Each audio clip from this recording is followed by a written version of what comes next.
Welcome to all of you. स्वागत है आप सभी लोगों का स्टडी पॉइंट 95 में। देखिए आज हम लोग जो उत्तर प्रदेश लोक सेवा आयोग परीक्षा जो है 2009 में जो पेपर हुआ था प्रीवियस ईयर में, तो उसका आज हम लोग जो है सोल्यूशन देख रहे हैं। ठीक है, एग्रीकल्चर का पेपर है यह जो है पेपर जो है यूपी बीएड, ठीक है, यूपी टीजीटी, पीजीटी और जो सम्मिलित राज्य कृषि सेवा परीक्षा होने वाली है 1 अगस्त को, तो सभी के लिए बहुत ही इंपॉर्टेंट है। तो सभी लोग इसको ज़रूर हल करिएगा। ठीक है, तो यहाँ पर हम लोगों ने इसके पार्ट 1 में देखा तो 1 से 40 नंबर तक के क्वेश्चन देखे। अब हम लोग 40 से 41 नंबर से लेकर 80 नंबर तक के क्वेश्चन को देखेंगे पार्ट 2 में। ठीक है, इसको हम 3 पार्ट में कवर करेंगे। टोटल 120 क्वेश्चन है इस पेपर में। देखिए यहाँ पर शुरू करते हैं 41 नंबर क्वेश्चन। तो आप अभी तक अगर आप लोगों ने चैनल को सब्सक्राइब नहीं तो चैनल को सब्सक्राइब और वीडियो को लाइक जरूर कर दीजिए। ठीक है, चलिए आकार देखिए पहला क्वेश्चन है कि अकार्बनिक, एक सेकेंड, पहला क्वेश्चन है अकार्बनिक नाइट्रोजन को कार्बनिक नाइट्रोजन में रूपांतरित करने को क्या कहते हैं। ऑप्शन है खनिजीकरण, जलीकरण, अचलीकरण या फिर नाइट्रीकरण। तो इसका राइट आंसर क्या हो जाएगा, खनिजीकरण बोलते हैं। ठीक है, मिनरलाइजेशन। बढ़ते नेक्स्ट है भूमि में पाई जाने वाली कार्बन की मात्रा का मापन किससे करते हैं। ऑप्शन है उपलब्ध नाइट्रोजन से, उपलब्ध फास्फोरस से, उपलब्ध पोटास से या फिर उपलब्ध कैल्शियम से।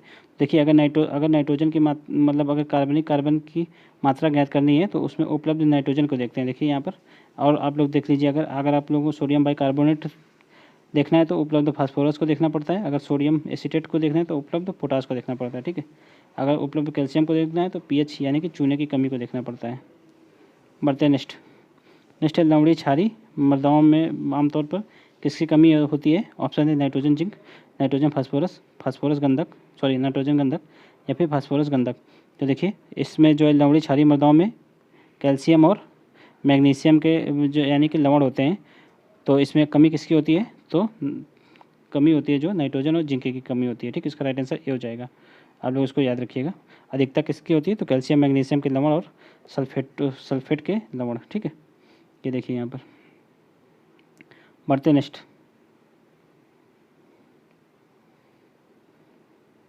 है उत्तर प्रदेश के किस जनपद में लाल मिट्टी पाई जाती है। लाल मिट्टी, ऑप्शन है कानपुर, इटावा, ललितपुर या फिर वाराणसी। तो देखिए ये भी लाल मिट्टी कहाँ पाई जाती है, तो झांसी, बांदा, महोबा वाले क्षेत्र में पाई जाती है। और ये लाल मिट्टी और कुछ काली मिट्टी दोनों सम्मिलित रूप से ललितपुर में भी पाई जाती हैं। ठीक है, तो इसका राइट आंसर क्या हो जाएगा, बी, ललितपुर। ठीक है, बढ़ते नेक्स्ट कपास की काली मृदा में अधिकता में होता है, तो क्या होता है, एलाइट अधिक, मतलब कपास की काली मिट्टी में किसकी अधिकता होती है, एलाइट की, ठीक है, मोंट मोरिल्लो नाइट की या फिर क्योली नाइट की या फिर हेलोसाइट की। तो ये राइट आंसर का बी हो जाएगा। ठीक है, एलाइट कहाँ पाया जाता है, ये जलोढ़ मृदा में पाई जाती है, इसको आप लोग याद रखिएगा। ठीक है, होलोसाइट तो ये कहाँ पाई जाती है, एक सेकेंड,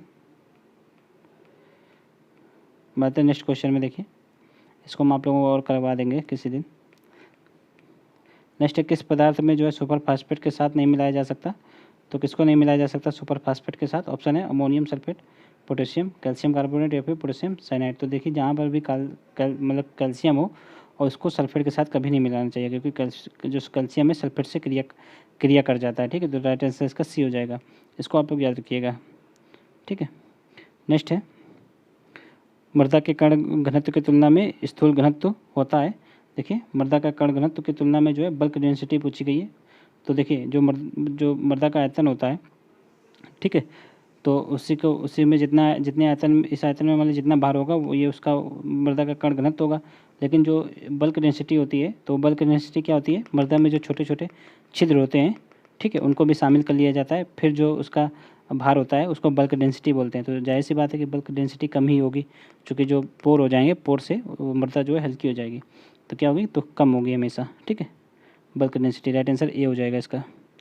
बढ़ते नेक्स्ट देखिए मृदा का अगर भार देखें तो औसत कितना होता है, 2.65 ग्राम प्रति घन सेंटीमीटर होता है। इसको आप लोग याद रखिएगा। और अगर उसका देखें बल्क डेंसिटी तो 1.02 से 1.8 ग्राम प्रति घन सेंटीमीटर होती है। ठीक है, बढ़ते नेक्स्ट देखिए यूरिया में पूछा गया है, यूरिया में उपस्थित नाइट्रोजन को किस रूप में जानते हैं। ऑप्शन है अमोनिया, नाइट्राइट, एमाइड या फिर नाइट्रेट। तो ये एमाइड के रूप में होता है। ठीक है, बढ़ते नेक्स्ट, इसका राइट आंसर डी हो जाएगा। तो काफ़ी इजी क्वेश्चन है, बहुत बार आया है इससे पहले। नेक्स्ट है पायराइट में उपस्थित गंधक का रूप होता है। तो ऑप्शन सल्फाइड या फिर थायोसल्फेट। तो क्या होता है, सल्फाइड होता है। ठीक है, राइट आंसर इसका सी हो जाएगा। बढ़ते नेक्स्ट। नेक्स्ट किस फसल में जो मोलिब्डेनम की आवश्यकता अधिक होती है? ऑप्शन है मक्के में, मटर में, गेहूं में या फिर आलू में।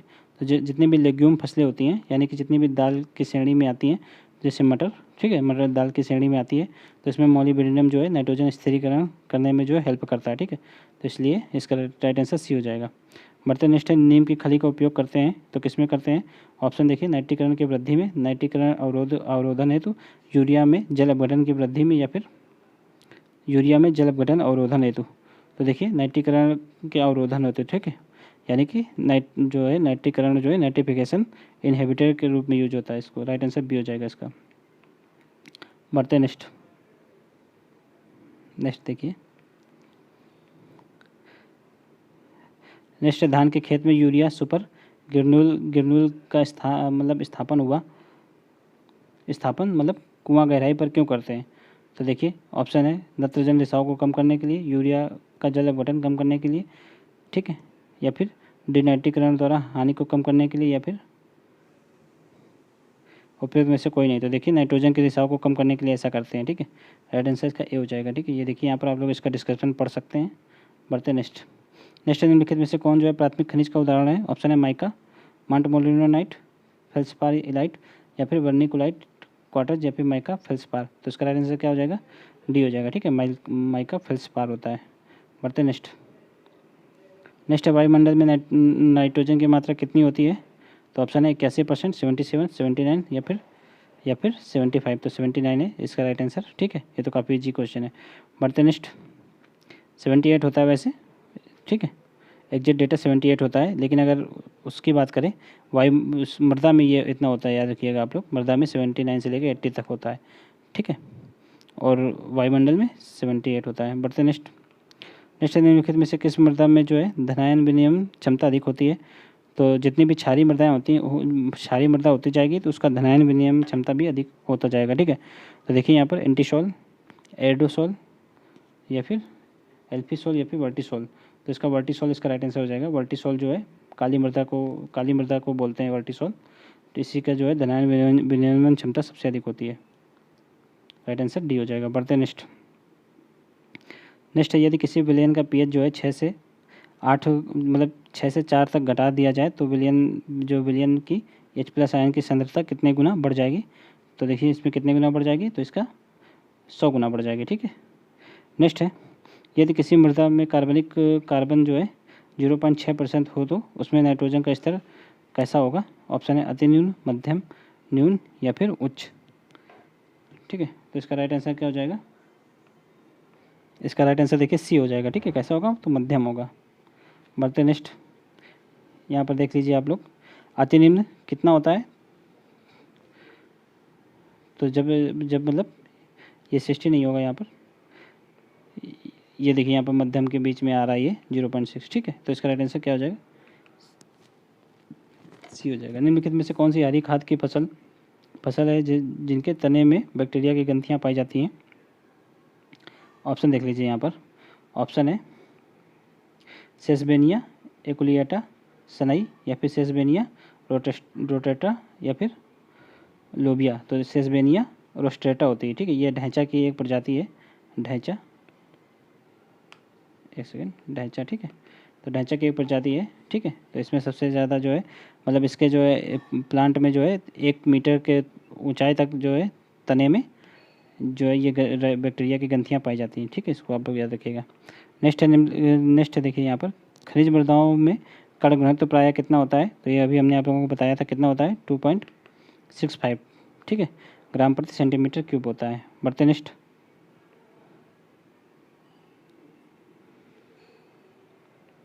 देखिए नेक्स्ट है क्षारीय भूमि में सुधार के लिए प्रयुक्त रसायन कौन सा होता है? तो क्षारीय भूमि में क्या डालते हैं? तो जिप्सम डालते हैं, जिप्सम। और अम्लीय मृदाओं में क्या डालते हैं? चूना डालते हैं। इसको आप लोग याद रखिएगा, ठीक है। तो देखिए जिप्सम का रासायनिक सूत्र क्या होता है?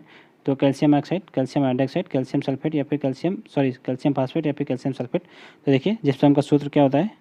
जिप्सम का सूत्र होता है CaSO4.2H2O। तो ये किसका हो गया? कैल्शियम सल्फेट, ठीक है।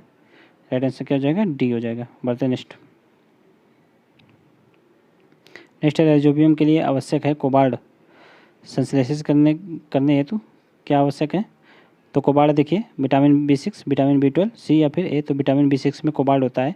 ठीक है, इसका राइट आंसर क्या हो जाएगा, बी हो जाएगा। बढ़ते हैं नेक्स्ट।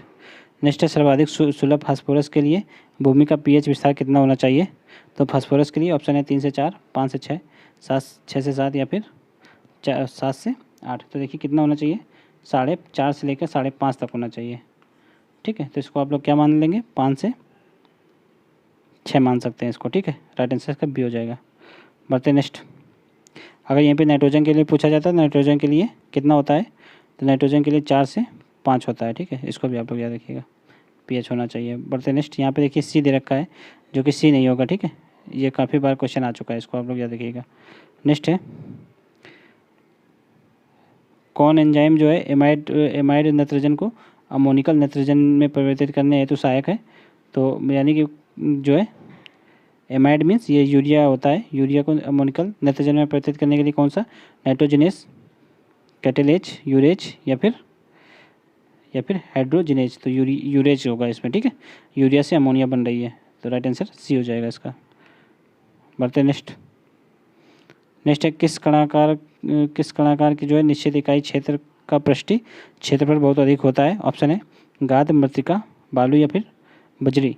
तो पृष्ठीय क्षेत्रफल किसका अधिक होगा, बजरी का हो जाएगा। ठीक है, राइट आंसर क्या हो जाएगा, देखिए यहाँ पर बी है राइट आंसर, सॉरी इसमें बी होगा, मृत्तिका। देख लीजिए क्ले, इसका पृष्ठीय क्षेत्रफल जो है बहुत अधिक होता है। क्ले कणों का आकार 0.002 mm से कम होता है। मोटे तौर पर यह अनुमान लगाया जाता है कि एक घन फुट बालू का खुला हुआ कर जो है पृष्ठीय क्षेत्रफल कितना होगा, देखिए आधे एकड़ के बराबर होगा। ठीक है, बढ़ते नेक्स्ट है। धान की फसल में जो है पर्णी छिड़काव है, तो जिंक सल्फेट की संतुष्टि मात्रा कितनी है। ऑप्शन है 2.5 किलो, 2.5 kg प्रति हेक्टेयर, 5 kg, 7.5 kg या फिर 10 kg प्रति हेक्टेयर। तो देखिए 5 kg प्रति हेक्टेयर जो है 2.5 kg कुछ चूने के साथ मिलाकर डाला जाता है। ठीक है, इसका राइट आंसर बी हो जाएगा।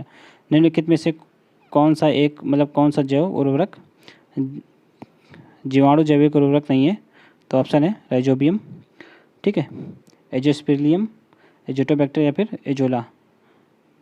तो एजोला नहीं है। ठीक है, बढ़ते नेक्स्ट। तो एजोला क्या है, एजोला जो है सह संबंध स्थापित करता है किसके साथ, तो ये नील हरित शैवाल के साथ, तब ये नाइट्रोजन फिक्सेशन कर पाता है। ठीक है, एजोला से कितनी नाइट्रोजन प्राप्त होती है, तो 40 से 60 kg। और नील हरित शैवाल से कितना प्राप्त होती है, 15 से 30 kg। इसको आप लोग याद रखिएगा। बढ़ते नेक्स्ट। निम्नलिखित में से कौन सा सही सुमेलित नहीं है। तो यहाँ पे क्रॉप है, ये उसकी फैमिली है, सूरजमुखी, मालवेसी, यही वाला गलत है। देखिए सूरजमुखी कंपोजिटी में होता है, न कि मालवेसी में। ठीक है, और देख लेते हैं। मूंग लेगुमिनेस में आएगा, सरसों कुर्सीफेरी में आएगा, राइस ग्रेमनी में आएगा। ये देखिए, ठीक है, सूरजमुखी गलत है, वहाँ पर कंपोजिट में आता है। बढ़ते नेक्स्ट प्रकाश संश्लेषण की अप्रकाशीय क्रिया कहाँ होती है। तो स्ट्रोमा में, ग्रेना में या फिर केंद्रक में या फिर माइटोकॉन्ड्रिया में। तो देखिए ये स्ट्रोमा के भाग में होती है। ठीक है, ग्रेना में क्या होता है, तो ये लाइट रिएक्शन होती है। यहाँ पर डार्क रिएक्शन की बात हो रही है, तो ये स्ट्रोमा में होगी, लाइट रिएक्शन ग्रेना में होती है। ठीक है, बढ़ते नेक्स्ट है फेरोमोन स्ट्रप आकर्षित करता है। देखिए ये एक तरह का स्ट्रप मीन्स जाल होता है, ये एक जाल होता है। एक सेकेंड, स्पेस कम हो गया।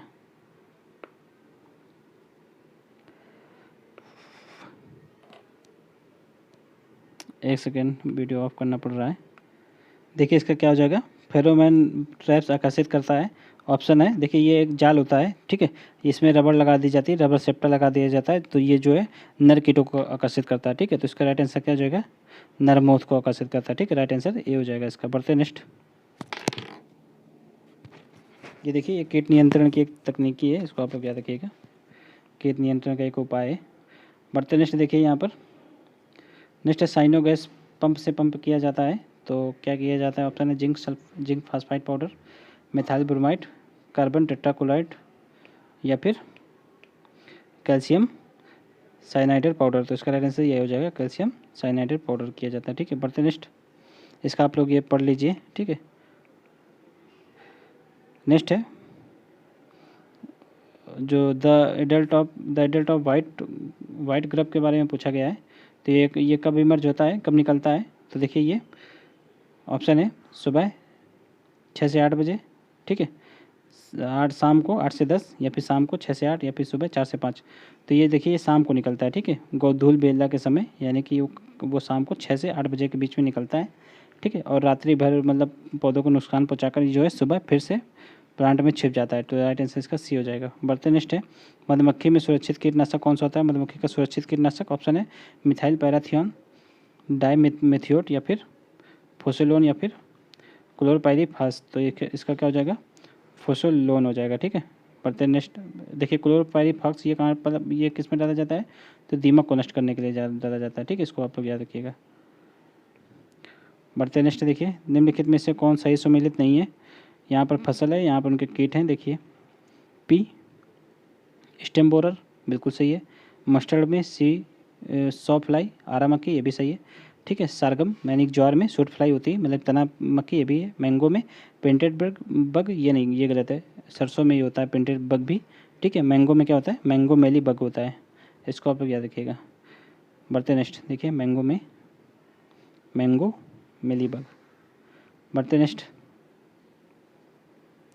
देखिए, नेक्स्ट क्वेश्चन है पार्थोनियम हिस्टेरोफोरस कांग्रेस घास खरपतवार को नियंत्रित किया जा सकता है तो किसके द्वारा? क्रूसिडोसेला लेंटाना के द्वारा, ठीक है, या फिर डेक्टिलोनोप इंडिकस, या फिर जैग्रोगामा बायोक्लोरेट के द्वारा, या फिर एग्रोसिकल्स हैग्रोफाइला के द्वारा। तो इसका राइट आंसर क्या हो जाएगा? इसको जो है जैग्रोगामा बायोक्लोरेट के द्वारा नियंत्रित किया जा सकता है, ठीक है, कांग्रेस घास को। बढ़ते नेक्स्ट, इसको गाजर घास भी बोलते हैं। बढ़ते नेक्स्ट है ट्राइकोडर्मा का उपयोग अधिक लाभप्रद है तो पल्सेस के लिए, ऑयल सीड के लिए, शुगर केन के लिए, या फिर कॉटन के लिए। तो ये देखिए दालों के लिए अधिक लाभप्रद है ट्राइकोडर्मा, ठीक है, इसको आप लोग याद रखिएगा। बढ़ते नेक्स्ट अर्धसूत्रीय विभाजन होता है जड़ में, पत्ती में, तने में, या फिर परागकोश में। तो देखिए परागकोश में होगा, जाहिर सी बात है। बढ़ते नेक्स्ट है राई सरसों की फसल को क्या कहते हैं? राई सरसों के फल को क्या कहते हैं? यहाँ पर ऑप्शन है बेरी, फली, या फिर दृढ़ या फिर सिकुला। तो इसको राइट आंसर सिलिकोवा ही होगा, ठीक है, राइट आंसर डी हो जाएगा इसका। बढ़ते नेक्स्ट है जीन्स का पृथक्करण होता है F1 पीढ़ी में, F2 पीढ़ी में, F3 पीढ़ी में, या फिर F4 पीढ़ी में। देखिए जीन्स का पृथक्करण F2 पीढ़ी में होता है, ठीक है। F1 पीढ़ी में तो मतलब जो डोमिनेंस होता है जीन वो प्रभावी होता है, लेकिन पृथक्करण F2 पीढ़ी में होता है, ठीक है, मेंडल के नियम में डिफाइन है। यहाँ पर देखिए F1 दे रखा है पर ये गलत है, यहाँ पर F2 पीढ़ी होगा। नेक्स्ट है शुद्ध वंशक्रम सिद्धांत प्रतिपादित किया किसने? तो GH सेल्स ने, या फिर MS जेनकिंस ने, या फिर WL जॉनसन ने, या फिर के मैथर JL जिंक्स ने। तो देखिए WL जॉनसन ने किया था इसको प्रतिपादित, ठीक है, राइट आंसर सी हो जाएगा। बढ़ते नेक्स्ट देखिए भारत में प्रथम संकर किस्म का विकास किस फसल का हुआ था? ऑप्शन है बाजरा, ज्वार, कपास, या फिर मक्का। तो देखिए कपास का हुआ था, इसको BT कॉटन बोलते हैं, ठीक है, जिसको जो है व्यावसायिक रूप से यूज किया जा रहा है आज वर्तमान में। तो देखिए यहाँ पर ये 41 से लेकर 80 नंबर तक क्वेश्चन हो गए। अब इसको हम लोग नेक्स्ट वीडियो में 81 से लेकर जो बच्चे क्वेश्चन हैं 120 तक उनको हम लोग देखेंगे, ठीक है। चलिए मिलते हैं नेक्स्ट वीडियो में।